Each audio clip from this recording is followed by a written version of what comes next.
Si quelqu'un est avec moi, qu'il dit Amen.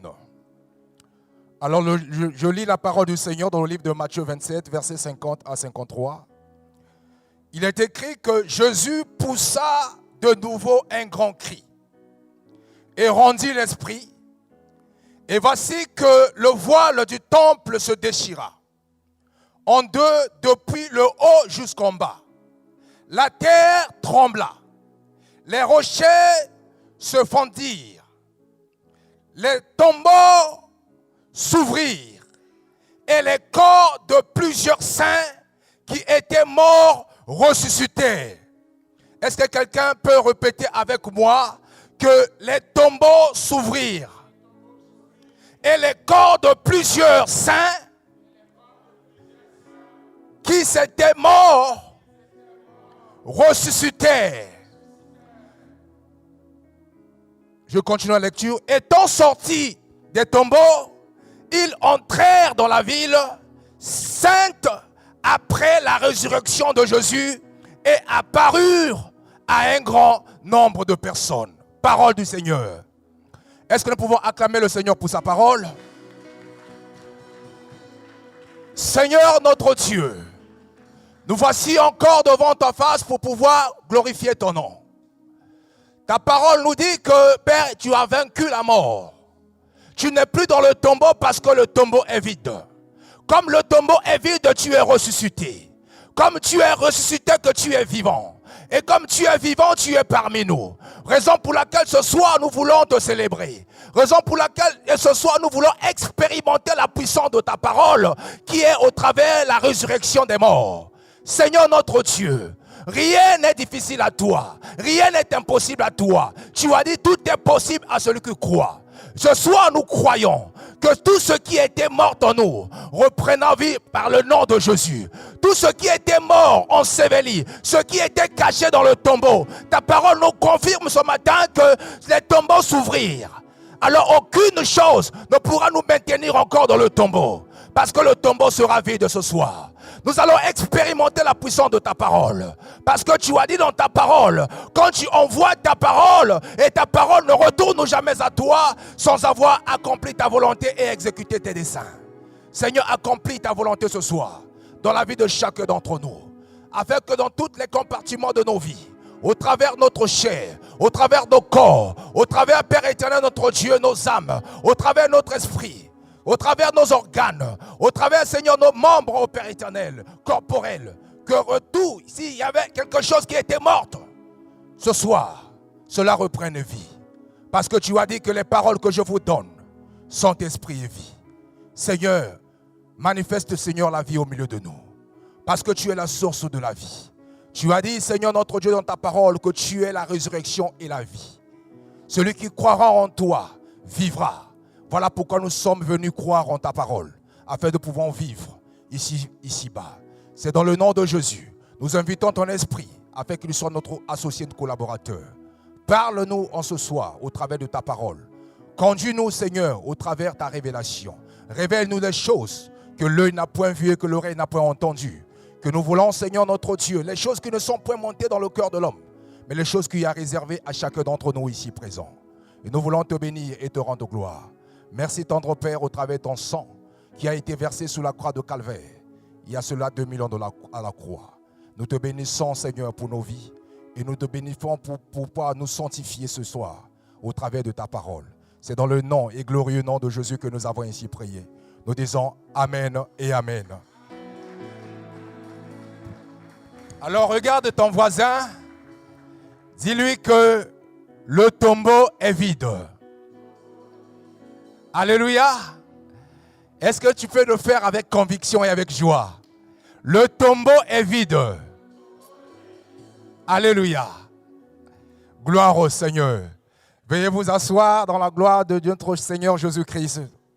Alors, bénis le Seigneur pour la vie de chacun d'entre nous. Alléluia. Merci d'être venu. Parce que il y a de cela 2000 ans, le Seigneur avait envoyé son esprit dans une salle comme celle-ci, alléluia, où les disciples ont reçu un nouveau souffle, alléluia. Alors dis avec moi un nouveau souffle. Ils étaient que à 120, alléluia, mais ils ont fait trembler la terre. Alléluia. Alors ne regarde pas le nombre que nous y sommes, mais regarde la puissance qui est dans la parole de Jésus. Lorsqu'elle descend, les choses changent. Alléluia. Les vies sont bouleversées. Alors je bénis le Seigneur encore pour la vie de son serviteur, le pasteur Serge Agoueti. Est-ce que nous pouvons acclamer le Seigneur pour sa vie? Alors nous sommes en train de parler de la puissance de la résurrection. Alléluia. Alors aujourd'hui, le Seigneur nous fera du bien et nous fera grâce que chacun d'entre nous puisse bénéficier une portion de cette puissance. Alléluia. Parce que lorsque nous parlons de la résurrection, nous parlons du renouveau. Alléluia. Nous parlons de renaître. Alléluia. Nous parlons d'être régénéré. Nous parlons d'une nouvelle vie. Alléluia. Alors ce soir, je voudrais me focaliser sur 3 points essentiels. Alléluia. Au travers de cette puissance pour que nous le voyions à manifeste. Si nous voulons vivre, comme le thème de ce mois nous indique, que vivre la puissance de la résurrection. Alléluia. Le Seigneur n'a pas dit que tu dois assister la puissance de la résurrection. Alléluia. Le Seigneur n'a pas dit que tu vas entendre parler de la puissance de la résurrection. Alléluia. Mais tu dois être l'auteur principal de cette puissance. Alléluia. Tu dois vivre cette puissance dans ta propre vie. Alléluia. Afin de pouvoir témoigner les merveilles de Dieu. Alléluia. Voilà pourquoi, pour que cette puissance soit possible, tu dois avoir la foi. Alléluia. Dites avec moi la foi. Alléluia. Parce que la foi est la ferme assurance des choses qu'on espère et la démonstration de celles qu'on ne voit pas. Alléluia. Donc la résurrection, personne ne le voit. Mais elle est possible lorsque tu crois. Alléluia. Voilà la raison pour laquelle nous allons lire dans le livre de Romains chapitre 9 à son verset 9 à 10. Qu'est-ce qui nous dit la Bible?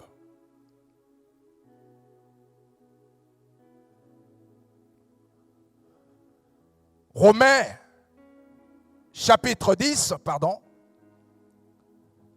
verset 9 à 10. Il est écrit ceci.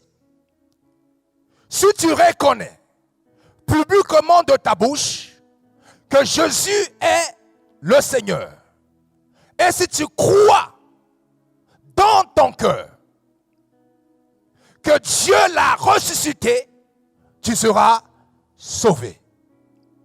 En effet, c'est avec le cœur que l'on croit et parvient à la justice, et c'est avec la bouche que l'on confirme une conviction et parvient au salut. Comme il est dit, verset 11, celui qui croit en lui ne sera pas couvert de honte. Alléluia. Bien-aimé dans le Seigneur, pour que la résurrection soit possible, tu dois croire, alléluia, publiquement que Jésus, Dieu, l'a ressuscité, Jésus-Christ d'entre des morts. Alléluia. Tu dois confesser de ta propre bouche. Alors si tu n'arrives pas à croire que Jésus-Christ est bel et bien ressuscité, tu ne pourras pas vivre ou expérimenter la puissance de la résurrection. Alléluia. Tu dois croire que Jésus-Christ a été ressuscité. Il n'est pas mort. Et il était mort, mais il n'est pas resté dans le tombeau. Alléluia. Mais il est bien bel et bien vivant. Alléluia. Voilà pourquoi, avant que nous puissions rentrer dans notre thème et verset du jour, nous allons lire aussi dans le livre de Apocalypse chapitre 18. Non, Apocalypse chapitre 1, verset 18.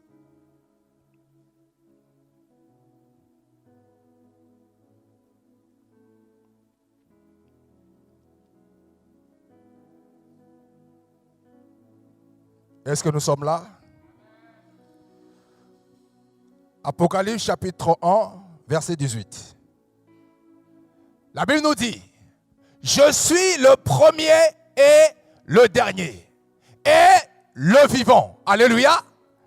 J'ai été, je ne vous sens pas. J'ai été, et voici je suis vivant. Au siècle et des siècles.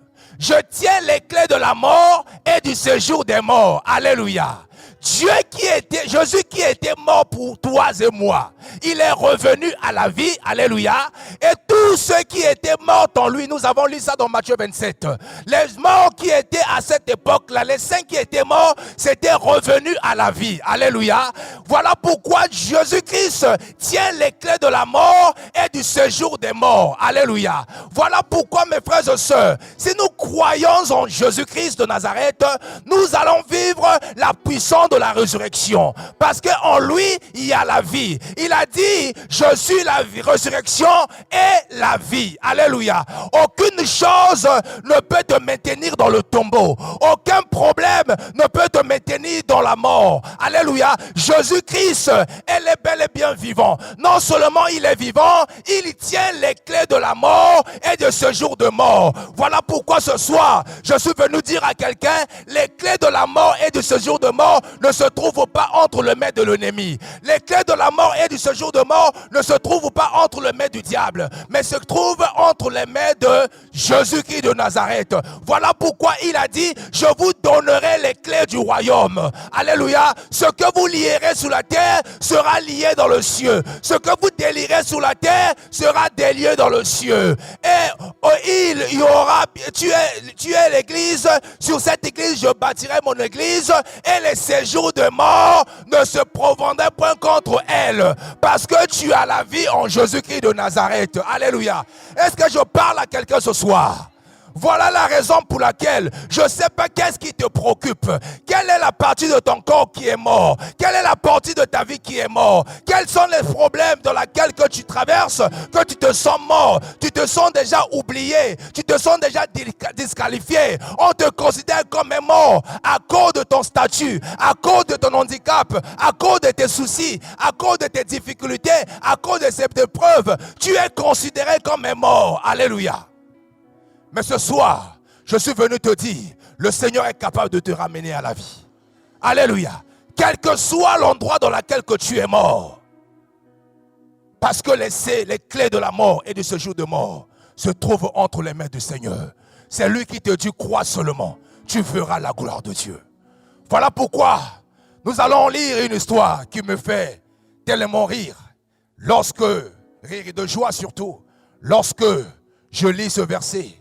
Et je comprends comment le Seigneur peut utiliser toute personne de rendre possible les choses qui peuvent sembler être impossibles dans la vie des hommes. Alléluia. Mais si nous activons simplement notre portion de la foi. Alléluia. Voilà pourquoi la Bible dit ceci. Nous sommes dans le livre de Marc au chapitre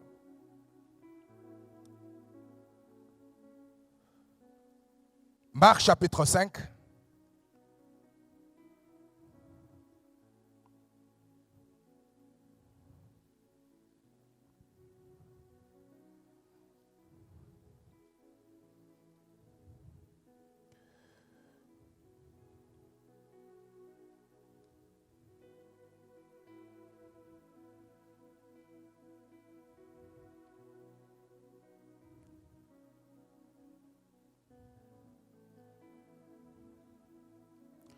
Marc chapitre 5. Est-ce que nous sommes là? À partir du verset 22 jusqu'à 24. Après, nous allons faire une fossée. Nous allons lire le verset 35 jusqu'à 43.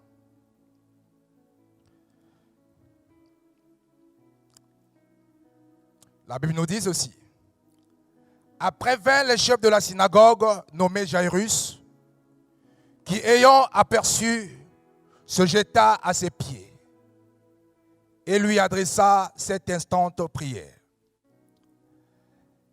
Ma petite fille est à l'extrême. Viens, impose-lui les mains, afin qu'elle soit sauvée et qu'elle vive. Jésus s'en alla avec lui, et une grande foule le suivait, et le pressait. La Bible déclare que comme, verset 35, comme il parlait encore, survint de ce chef de la synagogue des gens qui disent, ta fille est morte. Pourquoi importuner davantage le maître? Souligne avec moi, ta fille est morte. Ta fille est morte. Alors, mais, 36, Jairus sans tenir compte, mais Jésus, sans tenir compte de ces paroles, dit au chef de la synagogue, ne crains pas, crois seulement. Répète après moi, ne crains pas, crois seulement. Et il ne permit à personne de l'accompagner, si ce n'est qu'à Pierre, à Jacques et à Jean, frères de Jacques.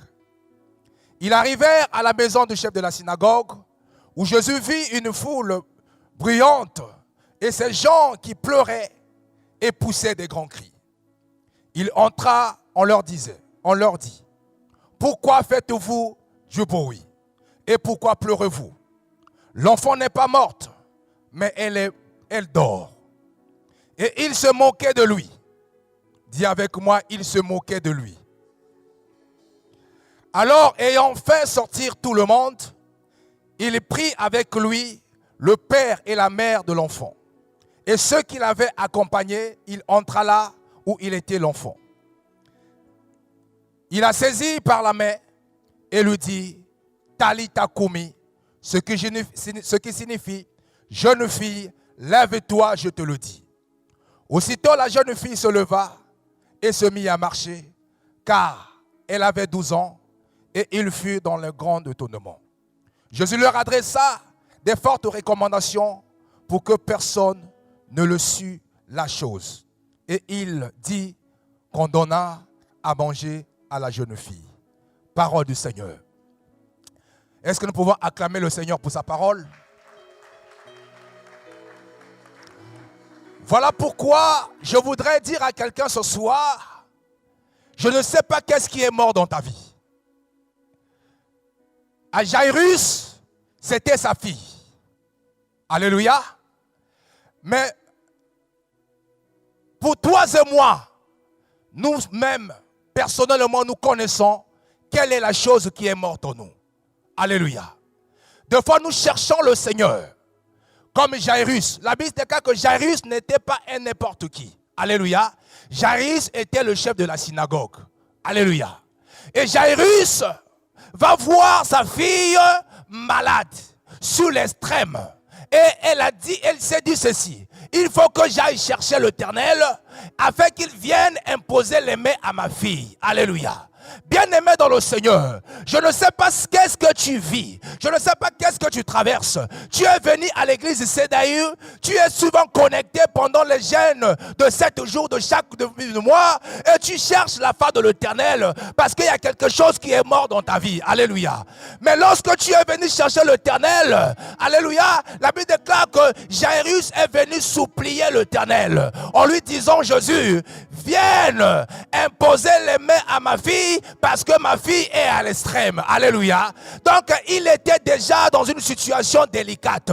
Il est venu chercher la face de l'Éternel. Car le Seigneur a dit, si vous me cherchez de tout votre cœur, je me le serai trouvé par vous. Alléluia. Et le Seigneur s'est laissé trouver par Jairus. Jairus est en train d'exprimer l'Éternel que j'ai laissé ma fille. Elle est à l'extrême, sur le point de mourir. Seigneur, je te supplie, viens lui imposer la main afin qu'elle vive. Jairus avait la foi parce que ce qui lui a fait déplacer de chez lui de venir chercher l'Éternel, c'est parce qu'elle avait la foi. Alléluia. Ce qui te pousse de venir à l'église chaque dimanche malgré la pluie parce que tu crois en ce Dieu-là. Alléluia. Et tu viens non pas pour les hommes, mais tu viens pour pouvoir l'adorer. Alléluia. Voilà pourquoi Jairus est venu chercher la face de l'Éternel. Voilà pourquoi tu es là. Jairus était le chef de la synagogue. Tu es là, tu es servant de Dieu. Tu es serviteur de l'Éternel. Tu es chantre de l'Éternel. Tu es apôtre. Tu es diacre. Tu es bien-aimé le Seigneur protocole. Tu es intercesseur. Tu es bien-aimé. Qu'est-ce qui s'en passe? Tu exerces dans l'assemblée de Dieu, mais tu es en train de vivre un vent contraire. Mais tu es venu chercher l'Éternel. Alléluia. Voilà pourquoi Jairus est venu chercher l'Éternel pour pouvoir survenir à la vie de sa fille. La Bible déclare que comme il était en train de parler, dis avec moi, comme il était en train de parler, les hommes sont quittés de ce Jairus, sont venus dire à Jairus, arrête d'importuner le maître parce que ta fille est déjà morte. Alléluia. Donc, en quelque sorte, on lui demande, arrête de prier, de supplier le maître, parce que ta fille est déjà morte. La mort est la fatalité de toutes choses. La mort, elle est finie pour lui. Donc, arrête d'aller à l'église. Arrête de prier le Seigneur. Arrête de servir Dieu, parce que ta situation ne pourra jamais changer. Alléluia. Combien de personnes viennent nous décourager lorsque nous venons à l'église? Alléluia. Combien de personnes viennent nous décourager lorsque nous sommes à fond dans la prière? Combien de personnes viennent nous décourager lorsque nous prions Dieu sincèrement en disant, mais à toi tu vas toujours à l'église, regarde ta vie, tu n'as pas de travail, tu n'as pas de mari, tu n'as pas d'enfant, tu es malade, le Seigneur n'arrive, ne voit pas ce que tu es en train de traverser. Les hommes viennent pour pouvoir te décourager. Alléluia. Voilà, c'était le cas de Jairus. Les hommes sont venus le pouvoir les décourager. Alors Jésus-Christ, la Bible déclare que sans tenir compte de ce que les hommes venaient de dire, il va répliquer à Jairus. Parce que son but, sa conversation, ce n'était pas avec les hommes, mais c'était avec Jairus, qui était venu le chercher. Alléluia. Dieu se laisse trouvé par ceux qui viennent le chercher. Dieu ne considérait pas les hommes qui sont venus décourager Jairus. Dieu ne considère pas les hommes qui viennent te décourager. Mais Dieu considère toi qui le cherches dans ton cœur. Alléluia. Voilà la raison pour laquelle Jésus va se tourner, va s'adresser à Jairus en disant, ne crains rien. Crois seulement. Alléluia. Pour pouvoir vivre, alléluia, la puissance de la résurrection, tu ne dois pas craindre la mort, alléluia. Tu ne dois pas craindre les mauvaises nouvelles, mais tu dois croire que celui qui tu as cru, alléluia, il est bien vivant, il veille sur sa parole, il est derrière sa parole pour l'accomplir. Alléluia. Voilà pourquoi Jairus était maintenant face à deux dilemmes. Croire à ce qu'il lui dit des hommes, ou croire à ce que lui dit Jésus. Combien d'entre nous sont toujours face à ce dilemme? Qu'est-ce que les hommes ont dit en ce qui te concerne? Qu'est-ce que la famille a dit à ce qui te concerne? Qu'est-ce que le monde a dit à ce qui te concerne? Mais qu'est-ce que Jésus t'a dit? Alléluia. Qu'est-ce que Jésus te dit ce matin? Qu'est-ce que Jésus t'a dit depuis que tu es venu à l'église? Qu'est-ce que Jésus te dit lorsque tu l'as accepté comme Seigneur et Sauveur? Alors les hommes venant te décourager. Mais le Seigneur ce matin te dit, ne crains rien. Crois seulement. Bien-aimé dans le Seigneur, les choses qui sont impossibles aux hommes, à Dieu tout est possible. Les hommes ont dit que c'est fini pour Jairus.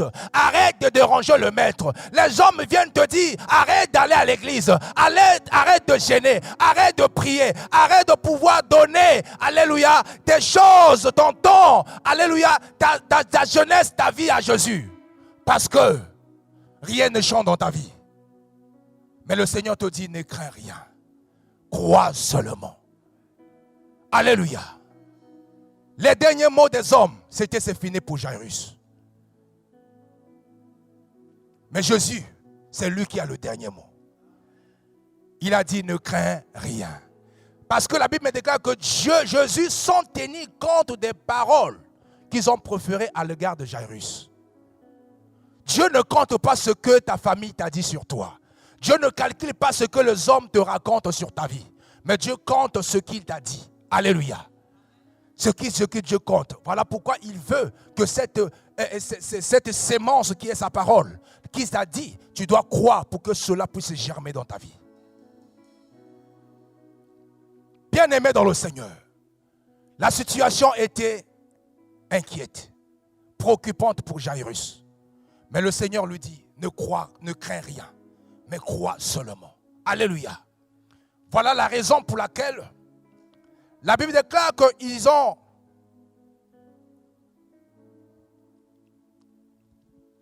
dans le verset 35, il est dit, comme il parlait encore, survint de ces chefs de la synagogue des gens qui disent, ta fille est morte, pourquoi importuner davantage le maître? Verset 36, Jésus, sans tenir compte de ces paroles, dit au chef de la synagogue, ne crains pas, crois seulement. Et il permit à personne de l'accompagner, si ce n'est que Pierre, à Jacques et à Jean et frères de Jacques. Ils arrivèrent à la maison du chef de la synagogue où Jésus vit une foule bruyante et les gens qui pleurèrent et poussaient des grands cris. Il entra et leur dit, pourquoi faites-vous du bruit? Pourquoi pleurez-vous? L'enfant n'est pas morte, mais elle dort. Et il se moquait de lui. Alléluia. Bien-aimé dans le Seigneur, combien de personnes, alléluia, se moquent de toi quand tu leur dis que regarde-moi aujourd'hui, mais demain, ma vie sera meilleure. Les gens se moquent de toi pour dire, ah, qu'est-ce qui va t'arriver même? Toi que je vois que tu n'as rien aujourd'hui, qu'est-ce qui te deviendra? Alléluia. Le Seigneur est le Dieu qui est le maître de temps et des circonstances. Malgré ce que tu traverses, le Seigneur fait chaque chose bonne en son temps. Il sait le jour dans lequel il va répondre à ta situation. Les hommes qui t'ont critiqué, les hommes qui se moquent de toi, vont changer leur langage. Parce que lorsque Dieu se lève, ses ennemis se dispersent. Alléluia. Voilà la raison pour laquelle Jésus va dire que cette situation n'est pas finie. Parce que l'enfant n'est pas morte, mais elle dort. Ce que le monde appelait mort, Jésus l'a considéré comme étant un sommeil. Ce que les hommes pensent que c'est la mort pour toi, mais Jésus pense qu'il y a encore la vie. Parce que si les ossements desséchés ont repris vie, alléluia, combien plus forte raison que ta situation que vit encore. Alléluia. Rien n'est encore fini pour toi, parce que Jésus-Christ est la vie et la résurrection. Bien-aimé dans le Seigneur, l'enfant n'est pas morte, l'enfant dort. Les gens se moquaient de lui. Mes frères et sœurs, lorsque nous avons choisi le Seigneur comme Seigneur et Sauveur, nous devons manifester la foi dans toutes circonstances. Parce que le Seigneur a dit, mon juste vivra par la foi. Alléluia. Ce n'est pas parce que le monde a déclaré que c'est mort que c'est fini pour toi. Non. Dieu est capable de ramener à la vie ce qui était mort. Alléluia. Voilà pourquoi je me souviens de ce qui était arrivé à ma femme. Alléluia. Quand je parle de ce témoignage pour pouvoir démontrer aux gens que celui que nous croyons est bel et bien vivant. Malgré que ce que les hommes disent, alléluia, mais Dieu, c'est Dieu qui a le dernier mot. Alléluia. Voilà pourquoi le monde, avec les médecins, les spécialistes, les scientifiques, ont déclaré que c'est fini pour ma femme. Mais moi, j'ai dit que non, ce n'est pas encore fini parce que Jésus-Christ n'a pas encore dit son dernier mot. Alléluia. La même personne qui avait annoncé le décès, c'est la même personne qui vient encore pour pouvoir annoncer la vie. Alléluia. En l'espace de 24 heures.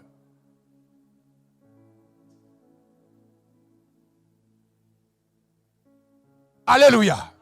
Est-ce que quelqu'un peut se penser à la puissance de la résurrection? La résurrection, la mort ne c'est pas seulement la mort que nous partons enterrer des gens. La mort, ça peut être aussi la mort physique.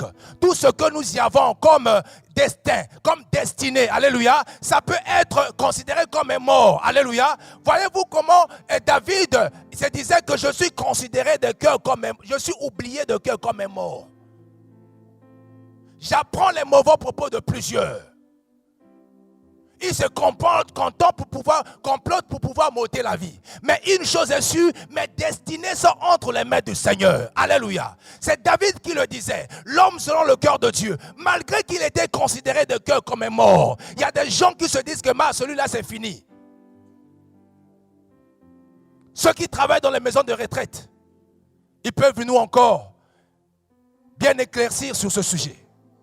Des personnes qui se retrouvent dans les maisons de retraite, ils ont travaillé pendant leur jeunesse. Ils ont économisé. Alléluia. Ils ont acheté les maisons, les biens. Mais on les prend, on les va les déposer là-bas et ils ne reviendront plus utiliser ce qu'ils avaient à avoir, de leurs avoirs. On les considère déjà comme des morts. Alléluia. On commence même à se déchirer pour pouvoir partager leurs biens et tant que la personne est encore en vie. Alléluia. Les gens se luttent, se divisent, se déchirent pour pouvoir partager le bien de celui qui est encore en vie. Parce que devant eux, ils les ont considérés comme un mort. Mais je déclare, si quelqu'un peut vous croire à celui qui ressuscite, celui qui amène les morts à la vie, ces hommes peuvent revenir à la vie et puissent reprendre leurs avoirs. Alléluia. Mais comme les gens là ne croient pas, comment Dieu peut manifester son intervention dans leur vie? Pour eux, c'est fini. Les parents, ils disent que c'est fini. Mais il y a des hommes qui croient encore. Alléluia. Parce que rien n'est fini. Alléluia. Les hommes peuvent raconter leurs choses, mais rien n'est fini. Alléluia. Je pourrais prendre un exemple, entre parenthèses. Nous avons vécu la semaine dernière, tout et moi, la CAN, la Coupe d'Afrique des Nations en Afrique. Alléluia. Et lorsque les gens ont joué, on a constaté que le pays hôte s'est fait éliminer. Alléluia. Par rapport au nombre de points et le nombre de personnes qui devaient être qualifiées. Alors, c'était venu maintenant une CAN pour pouvoir repêcher les meilleurs troisièmes de chaque poule. Alors, dans chaque poule, il y avait 3 qui partaient. 2 qui se qualifiaient et le meilleur troisième. Il y avait 6 groupes. Et après leur défaite, il y a eu un scandale dans le pays. Les gens disent que c'est fini, ils sont éliminés. Quelque temps après, comme il y avait la règle que le troisième devait être repêché, les meilleurs, ils ont attendu leur meilleur troisième dans leur propre poule. Ils n'ont pas eu. Ils ont attendu leur deuxième poule, le meilleur troisième, ils n'ont pas eu. Le meilleur troisième dans l'autre poule, jusqu'au dernier poule. C'est là où ils ont été repêchés à cause de la victoire d'un autre pays qu'il a considéré, alléluia, comme étant qualifié. Et c'est là où j'ai senti que les hommes, même s'ils parlent, ils savent que Dieu existe. C'est là où j'ai commencé à entendre, même dans la bouche des propres journalistes, on parle que non, la résurrection. Ah, je me suis dit, mais le pasteur Serge a été inspiré. On parle de la puissance de la résurrection. Que les Ivoiriens qui étaient déjà éliminés, ils sont ressuscités. Ah, j'ai dit, alors le monde glorifie le Seigneur. Ils sont ressuscités, ils sont revenus à la vie. Et j'aime ce que j'entendais dans la bouche de ces joueurs. Ils ont dit, si nous avons commis la mort et nous sommes ressuscités, nous n'avons plus peur de rien. Et voilà la raison pour laquelle ils ont commencé à gagner tous leurs matchs. Partie de 8e de finale, avec le tenant en 10, ils ont fait éliminer. Jusqu'à ce qu'ils ont remporté la finale. Et pour dire qu'il y a un joueur qui était miraculeux au monde, dans cette histoire, leur buteur était il y a une année atteint d'un cancer. Mais il a lutté jusqu'à ce qu'il a vaincu le cancer. Une année après. Et c'est lui, au demi-finale, contre la RDC, c'est lui qui marque le but de la victoire. En finale, c'est lui qui marque le but de la victoire. Et c'est là où les gens disent que non, mais cette équipe-là, ils avaient la main de Dieu. Tout est miracle pour eux. Alléluia. Pour dire que lorsque le monde reconnaît la puissance de la résurrection, tout ce qui était perdu, tous les gens pensaient que c'était fini pour eux, mais ils sont revenus à la vie jusqu'à ce que de remporter la coupe. Alors si le monde a expérimenté cette puissance, toi et moi que nous venons à l'église, pourquoi ne pas expérimenter la puissance de la résurrection? Alléluia. Voilà pourquoi nous croyons à cette puissance, que malgré les choses qui sont mortes, ils sont capables de revenir à la vie, parce que nous croyons à celui qui tient les clés de la mort et de ce jour de mort. Alléluia. Voilà la raison pour laquelle, mes frères et sœurs, tu vas triompher de tes problèmes parce que le Seigneur est avec toi. Tu dois remporter la victoire parce que le Seigneur a dit, je vous donnerai la victoire. Alléluia. Tu vas être plus que vainqueur. Le Seigneur te donnera la victoire contre tes ennemis qui se leveraient contre toi. Ils viendront par un seul chemin, mais ils s'enfuiront par sept chemins. Parce que tu es dans la victoire. La victoire à la croix. À la victoire que le Seigneur a remporté. Le Seigneur te le donne. Vivre la puissance de la résurrection. Bien-aimé dans le Seigneur. Voilà la raison pour laquelle Jairus, le Seigneur, va vouloir chasser toutes des personnes qui se moquaient de lui et qui étaient là en train de prier, de pleurer, pardon. Bien-aimés dans le Seigneur, face à nos problèmes, face aux épreuves, face aux difficultés de la vie, face à la maladie, face aux humiliations, face à l'injustice, face à la condamnation, face au rejet, nous ne devons pas être les personnes qui se mettent à pleurer. Alléluia. Parce que l'église, il y a tellement de pleureurs. Dieu n'exauce pas des pleureurs. Dieu exauce les gens qui ont la foi. Alléluia. Dans toute la Bible, Dieu n'a jamais exaucé des pleureurs. Tu rêves le matin, tu as le souffle de vie, tu pleures. Tu te réveilles le matin, tu vas au travail, tu reviens, tu pleures. Mais jusqu'à quand tu vas cesser de pleurer? Alléluia. Jusqu'à quand tu vas cesser de pleurer? Tu es en bonne santé, tu n'as pas à manger, tu pleures. Tu es malade, tu pleures. Tu as le travail, tu pleures. Tu n'as pas de travail, tu pleures. Tu es marié, tu pleures. Tu n'as pas de mari, tu pleures. Tu n'as pas de femme, tu pleures. Tu as la femme, tu pleures. Il n'y a que des pleureurs. Ah, je déclare ce soir. Tu as Jésus, tu pleures. Oh, celui qui n'a pas Jésus, il pleure. Toi qui as Jésus, tu pleures. Oh, cet esprit de pleureur, le Seigneur les a chassés. Nous allons chasser tous les esprits de pleureur au nom de Jésus. Pourquoi il n'y a que moi, pasteur, qui le fait? Mais pourquoi tu pleures? On t'a choisi parce que tu es plus que vainqueur. Fais-le.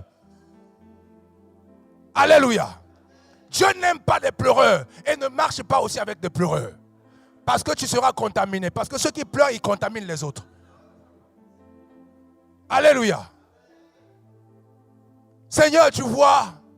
Seigneur, va faire quoi? Seigneur, il sait. Alléluia. Bien-aimés, changeons notre mentalité. Le Seigneur a dit cette année, un nouveau souffle. Alléluia. Alors finis des pleurs. Tu as découvert, tu pleures. Tu as l'argent, tu pleures. Alléluia. Il n'y a que des pleureurs. Mais Jésus n'aime pas les pleureurs. Nous devons changer notre façon de voir. Être toujours dans la joie. Malgré que tu n'as rien, sois dans la joie. Alléluia. La Bible déclare que je suis dans la joie lorsqu'on me dit allons à la maison de l'Éternel. Tu dois être dans la joie, mes frères et sœurs. Parce que Jésus-Christ n'exauce pas les pleureurs. Et c'est là où Jésus a chassé tous les pleureurs. Les gens qui poussaient des grands cris. Changeons notre façon même de prier. Alléluia. Dieu sait. Même si tu pries pour les autres, le Seigneur se souviendra de toi. Il te bénira. Alléluia. Fais d'abord son œuvre. Le reste viendra. Dieu il sait que tu as laissé une famille. Dieu il sait que tu as les responsabilités. Dieu il sait que tu as des soucis. Mais lorsque tu travailles pour lui, le Seigneur interviendra d'une manière ou d'une autre. Alléluia. Voilà la raison pour laquelle il n'est pas un homme. Il a dit, travaillez de mieux en mieux dans l'œuvre du Seigneur. Alléluia. Parce que votre travail ne sera pas en vain, parce que le Seigneur a réservé une récompense pour ceux qui travaillent pour lui. Alléluia. Voilà la raison pour laquelle Jésus devait chasser les pleureurs. Alléluia. Parce que les pleureurs vont affaiblir ta foi. Il savait que si je rentre dans ce miracle de la résurrection avec les pleureurs, ils vont m'empêcher de pouvoir intervenir. Il doit les chasser. Donc tout autour de toi, cherche des personnes dans lesquelles tu dois marcher avec eux. Alléluia. Vous savez, pendant la COVID-19, il y avait des situations qui sont en train de vivre le contraire. Pour dire que rien n'est impossible à notre Dieu. Tout est possible à celui qui croit. On ne doit pas se lamenter. Hey, je suis atteint de ceci, je suis atteint de cela. Même si les médecins ont dit que tu es atteint de cela, crois au Seigneur, prie Dieu et repasse encore faire l'examen. Cela va changer au nom de Jésus. Alléluia. Bien-aimé dans le Seigneur. Vous savez, la parole de Dieu a une puissance. Alors lorsque nous croyons à cette parole communique la vie. Alléluia. Donc il y a des choses que nous parlons, ce n'est pas que nous parlons en vain. Même si tu es atteinte de cancer, la parole de Dieu est capable de changer ce cancer en te donnant la guérison, parce qu'il a dit c'est pas ses maîtres sûrs, nous sommes guéris.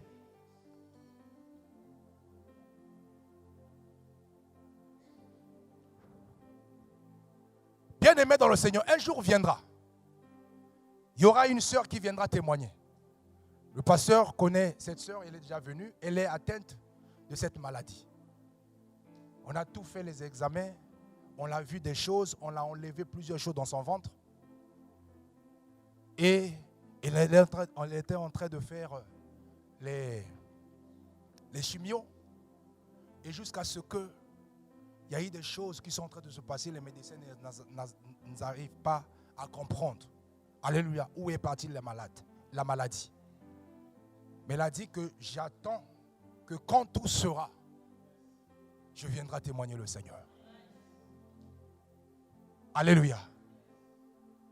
Pour dire que la parole de Dieu a une puissance. Lorsque Dieu envoie sa parole, même si tu es de loin ou de près, lorsque l'homme de Dieu prie, bien aimé le Seigneur, cette parole a une puissance. Ne se lamente pas, ne pleure pas, crois simplement à cette parole. Cette parole va ramener à la vie. Alléluia, les choses qui étaient mortes. Les médecins ne voient plus rien. Voilà la raison pour laquelle je ne sais pas qu'est-ce qui te dérange. Qu'est-ce qui est en train de se passer dans ta vie ou dans ta famille. Mais ne crains rien. Crois simplement à cette parole. Et cette parole est la vie et à l'esprit. Dieu va te souffler un nouveau souffle. Où les choses vont changer dans ta vie, où les choses vont changer dans ta famille. S'il y avait le célibat va changer en mariage. S'il y avait la stérilité va changer en fécondité. S'il y avait le chômage va changer en travail. Parce que Dieu change, il est le maître des temps et des circonstances. Il change les temps et les saisons, parce qu'il est le maître. Alléluia. Voilà pourquoi il n'y a rien d'impossible à Dieu. Il a dit, y a-t-il quelque chose qui me soit difficile? Dans le livre de Ézéchiel, Ézéchiel chapitre 28 verset Ézéchiel chapitre 12 verset 28 ou vice versa, il a dit, y a-t-il quelque chose qui me soit difficile? Ainsi parle l'Éternel, dis-leur, il n'y aura plus de délai dans l'accomplissement de mes écritures. La parole que je prononcerai s'accomplira, dit l'Éternel. Alléluia. Y a-t-il un délai dans l'accomplissement de la parole de Dieu? Non, il n'y a pas de délai. S'il dit maintenant, ça va accomplir. Voilà pourquoi il va dire à la fille de Jairus, Talita Koum, celui qui signifie jeune fille, lève-toi, et la mort ou le mort est revenu à la vie. Alléluia. Parce que la parole de Dieu, il n'y a plus de délai. Il n'y a pas de délai dans l'accomplissement de la parole de Dieu. Lorsqu'il dit, c'est oui et amen. Alléluia. Dieu parle et la chose existe. Ne pense pas qu'il y a un délai dans l'accomplissement des Écritures du Seigneur dans ta vie. Il n'y a pas de délai. Alors, si le monde a dit que c'est fini pour toi, Dieu est capable de pouvoir te ramener à la vie. Alléluia. Voilà pourquoi, qu'est-ce qui est mort dans ta vie? Tu as tout perdu, mais ayant la foi. Comme cette femme, dans le livre de 2 Rois, chapitre 4. Elle avait reçu un enfant de la part du prophète Élisée. Alléluia. Mais l'enfant va tomber malade. Il était avec son père, cet enfant. Ce père va précipiter à son serviteur, va donner cet enfant à sa mère. Parce que les mamans ont un secret. Parce que les mamans ont la foi. Dis avec moi, la femme de foi. Parce que ce que une femme veut, Dieu le veut. Alléluia. Les femmes ont toujours un secret. Alléluia. Le papa a dit non, je ne sais pas dans quel moyen, miracle pour avoir cet enfant, c'était toujours l'idée de la femme. Elle a eu la révélation de pouvoir construire une chambre à cet homme de Dieu. Et cet homme de Dieu, à chaque fois qu'il venait dans la ville, il séjournait dans leur maison. Ils ont constaté que dans cette maison, le mari était avancé en âge et la femme, il n'y avait pas d'enfant. Élisée, au travers de son serviteur Gaézi, ils ont pensé que c'était bien de pouvoir bénir cette dame pour pouvoir, de ce qu'il a fait au travers d'un enfant. Est-ce que cette femme l'avait demandé? Alléluia. Est-ce que cette femme avait demandé l'enfant? Mais Dieu savait que cette femme avait besoin d'enfant. Mais qu'est-ce qui a fait que cette femme puisse avoir de l'enfant? Parce qu'elle a exercé l'hospitalité. En continuant toujours à servir le Seigneur en recevant ses hommes, bien qu'elle avait un souci. Alléluia. Pour te dire que lorsque nous travaillons pour le Seigneur lui-même se souviendra de nous et il nous donnera ce que nous voulons. Alléluia. Donc cette femme n'a pas fait des jeûnes de 15 jours pour pouvoir avoir d'enfants. Elle a simplement exercé l'hospitalité. En recevant les hommes de Dieu, en le mettant à l'aise. Et le Seigneur va se souvenir de lui. En disant que l'année prochaine, à cette même époque, tu auras un fils. Et lorsque cette époque-là est venue, arrivée, la parole de Dieu n'a pas de délai ni de s'accomplissement. Cette parole est accomplie. Lorsqu'elle est accomplie, l'enfant grandit. Et à un moment donné, l'enfant va tomber malade et l'enfant va mourir. Lorsque le papa a demandé à son serviteur de ramener l'enfant parce qu'ils étaient dans le champ, de ramener l'enfant à la maison chez ta maman, la maman va prendre l'enfant, va mettre sur elle et l'enfant va mourir sous l'épée de sa maman. Il va se souvenir de quelque chose. Elle va déposer l'enfant dans la chambre. Là où l'homme de Dieu venait se surjourner. Et il va demander à son mari de lui disposer les serviteurs, de pouvoir l'accompagner là où était Élisée, comme on dit les commentateurs de la Bible, à plus de 40 km. Alors, la Bible déclare que lorsque le mari lui posa la question, cette femme va dire, tout va bien. Alléluia. J'aime l'attitude de cette femme. Des fois, les femmes pleurent beaucoup, mais cette femme-là n'est pas de ceux qui pleurent. Alléluia. Alléluia. Des fois, les femmes pleurent beaucoup. Tu ne lui as pas demandé quelque chose. Il commence déjà à t'expliquer ses pleurs. Alléluia. Je connais des personnes, quand tu le rencontres comme ça, tu ne lui as pas encore posé la question. Elle commence déjà à te relater sa vie. Alléluia. Elle se déverse. Mais cette femme n'était pas de cela. Alléluia. On lui demande, comment vas-tu? Il y a quelque chose qui ne va pas. Tout va bien. Alléluia. Dis à ton voisin, tout va bien. Tout va bien pour chacun d'entre nous. Alléluia. L'enfant, il savait que l'enfant était mort. Une partie d'elle était morte. Mais elle a laissé l'enfant. Elle a dit, je vais aller revoir cette personne-là. C'est lui qui a voulu que cet enfant vienne à la vie. Donc c'est lui qui va résoudre ce problème. Si Dieu t'a donné quelque chose, tu ne dois pas te lamenter. Celui qui m'a donné sera lui-même responsable de résoudre ce problème. Alléluia. C'est Dieu qui t'a donné la vie. Il t'a dit que nous sommes le temple du Saint-Esprit. Mais si je suis le temple du Saint-Esprit, pourquoi cette maladie? Alors le Seigneur, toi-même, je suis son temple. Toi-même, viens habiter en moi, résoudre ce problème. Alléluia. Et la Bible déclare que cette femme n'a pas dit à son mari. Les femmes ont des secrets. Hein? Alléluia. Dans le bon sens du terme. Alléluia. Dans le bon sens du terme. Parce qu'il savait que s'il disait à son mari, c'est fini. Vos églises, vos pasteurs, alléluia. Ils sont où? Ils sont des escrocs, je t'avais dit. Alléluia. Voilà pourquoi Dieu ne veut pas. Cette femme savait que c'était un problème de foi. La foi, c'est un secret.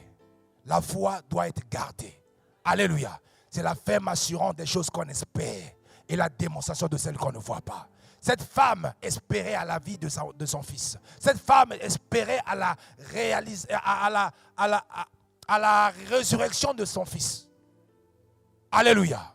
Il y a des choses que tu veux que cela revienne à la vie, tu ne dis pas aux gens. Alléluia. Tu attends que lorsque cela sera possible, c'est là où tu vas témoigner la grandeur de Dieu. Il ne faut pas te précipiter à dire aux gens ce que tu vas devenir.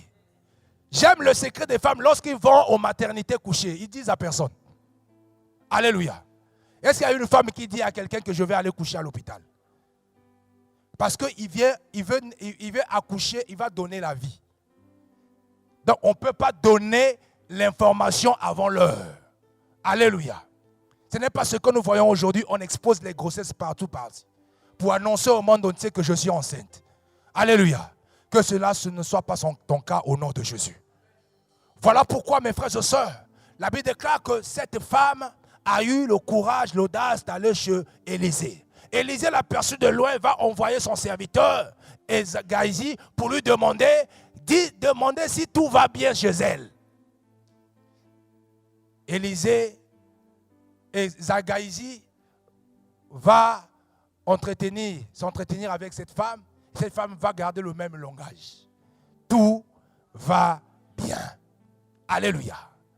Et lorsqu'elle arriva chez sa femme et chez le maître Élisée, Élisée va lui poser la même question. C'est là où il va s'exprimer. Est-ce que je t'avais demandé de l'enfant? J'avais demandé l'enfant. Non. Mais l'enfant dans lequel que tu m'as donné, il est mort. Je veux que toi-même, tu puisses le ramener à la vie. Élisée va demander à Géhazi d'accompagner cette femme, d'aller chez elle. Il lui donna les instructions à son serviteur, un bâton, pour aller l'utiliser sur son front, afin de pouvoir ramener à la vie cet homme et cet enfant. Mais cette femme n'est pas partie avec Élisée et Géhazi. Il est resté avec Élisée en disant, je te quitterai point. Alléluia. Élisée était aussitôt obligé de pouvoir amener cette femme jusque chez elle afin d'aller constater les dégâts où était son fils. Arrivé là-bas, il constata que le serviteur qu'il avait envoyé, il a utilisé ses expériences, il n'a pas pu. Alléluia. Mais le maître est venu, ils sont enfermés dans la chambre. Alléluia. Pour pouvoir prier l'Éternel et ramener à la vie l'enfant qui était mort. Alléluia. Bien-aimé dans le Seigneur, c'est pour dire, il n'y a aucune chose qui est morte dans ta vie peut rester, demeurer toujours dans le tombeau. La Bible déclare que le tombeau est déjà vide. Voilà pourquoi ce qu'on avait enterré par des parents, par des sorciers, parce qu'en Afrique, on enterre souvent les gens. Aussi longtemps qu'ils sont encore en vie, mais on les a enterrés déjà. On écrit un nom sur un papier, on fait les incantations, on le met on le jette dans la terre, dans le trou, et on enterre. Et le nom, c'est la personne. Et tu vas vivre que tout ce que tu es en train de vivre, c'est un vent contraire. Des fois, on prend ton nom, on le met dans une bouteille, on jette dans l'eau. On dit que c'est fini pour toi. Il ne va jamais reçu. Pour reçu, il faut qu'il sorte de là. Mais qui va aller chercher cette bouteille, de pouvoir ouvrir ou casser, de pouvoir ouvrir ce qui était dedans, si ce n'est que le Seigneur Jésus-Christ lui-même qui a les clés du royaume. Alléluia. Il est capable, il a toutes les clés nécessaires de pouvoir ouvrir tout ce que l'ennemi a fermé. Voilà pourquoi, mes frères et sœurs, nous devons focaliser notre vie pour pouvoir vivre la puissance de la résurrection, de croire seulement à la parole de Dieu. Alléluia. Parce que c'est la parole de Dieu que Jésus a dit à Marthe et Marie. Si tu crois, je t'avais dit, si tu crois seulement, tu verras la gloire de Dieu. Eux, ils étaient parmi ceux qui pleurent. Alléluia. Or, le Seigneur les avait donné une parole en disant, cette maladie ne lui amènera pas la mort, mais c'est pour que la gloire de Dieu se manifeste. Mais malgré cette parole, ils n'ont pas cru à cette parole. Ils ont commencé toujours à pleurer. Et leur frère était mort. Et lorsqu'ils ont vu Jésus, leur première parole était, si tu étais là, notre frère n'allait pas mourir. Mais je vous avais envoyé sa parole, ma parole. Est-ce que vous l'avez cru à cette parole? Parce que la foi vient de ce qu'on entend, et ce qu'on entend vient de la parole de Christ. Cette parole était capable de pouvoir ressusciter le Seigneur lorsque nous y avons cru. Voilà pourquoi Jésus va dire, si tu crois seulement, tu verras la gloire de Dieu. Je te l'avais dit. Parce que je suis la résurrection et la vie. La résurrection de ce qui était mort, le Seigneur va le ressusciter. La résurrection de ton mariage, la résurrection de ta fécondité, la résurrection, bien-aimé, de ton travail, la résurrection de ta santé, tout ce qui était mort, déclaré dans le monde de ténèbres, le Seigneur est revenu à la vie afin de pouvoir renaître, régénérer cela dans ta vie, dans le nom de Jésus. Alléluia. Voilà pourquoi tu dois croire simplement à la puissance de la résurrection. Tu dois croire à la parole de Dieu et tu dois avoir la foi de croire à ce que Dieu dit. Cela va arriver dans ta vie. Alléluia. Est-ce que quelqu'un peut se lever et acclamer le Seigneur là où il est?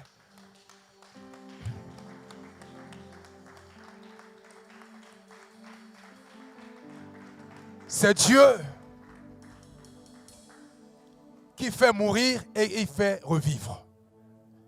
Il n'y a rien de ce que Dieu touche ne peut rester la même. Alors, s'il y avait des choses que le monde avait déclarées mortes dans ta vie, je suis venu ce soir, au travers de ce message. Si tu crois, tu verras ce qui était mort revenir à la vie. Alors, je ne sais pas si c'est ton ministère. Je ne sais pas si c'est ta santé. Je ne sais pas si c'est ton problème, ta situation, si c'est ta famille, si c'est ton foyer. Je ne sais pas si c'est ton mariage. Je ne sais pas quelque chose dans laquelle tu es morte. Je ne sais pas si c'est ta femme ou si c'est ton mari. Je ne sais pas qu'est-ce qui est en train de vivre, qu'est-ce que tu es en train de vivre dans ta vie. Mais ce que je sais, que celui qui a reçu le Saint-Esprit, qui a ressuscité Jésus qui d'entre des morts, est le même. Si elle vit en nous, c'est cet esprit-là, il est capable de ramener à la vie tout ce qui était mort en nous. Voilà pourquoi, si tu as écouté cette parole et tu as cru, commence à croire en cela, que rien n'est impossible à celui qui croit. Je crois à ma résurrection. Je crois à la vie. Je crois à la santé. Je crois au bonheur. Je crois à la longévité. Je crois à la victoire. Je crois à l'élévation. Je crois au mariage. Je crois à la fécondité. Je crois au bonheur. Je crois à la grandeur. Oui, ma vie ne restera plus jamais la même. Si Jésus-Christ a crié d'une grande voix, la Bible déclare que le voile du temple s'est déchiré de haut jusqu'en bas. Et les tombeaux s'ouvrirent. Les saints qui étaient morts à cette époque sont revenus à la vie. Alors si Jésus-Christ n'a pas changé, il est le même parce que devant le tombeau de Lazare, lui qui était mort et décomposé après 4 jours, le Seigneur a dit que Lazare sort. Le mort est sorti et est revenu à la vie. Alors je ne sais pas qu'est-ce qui est dans le tombeau de ta vie. Mais lorsque Dieu parle ou crie, les tombeaux vont s'ouvrir et les morts vont ressusciter. Je ne sais pas si c'est tes études. Je ne sais pas si c'est ta vie professionnelle. Je ne sais pas si c'est ta santé. Le Seigneur va crier ce soir afin que le ciel s'ouvre de répandre la vie dans tout ce qui était mort en toi. Au travers le cantique que les chantres vont nous entonner, nous allons prier Dieu de pouvoir ramener à la vie tout ce qui était mort en nous.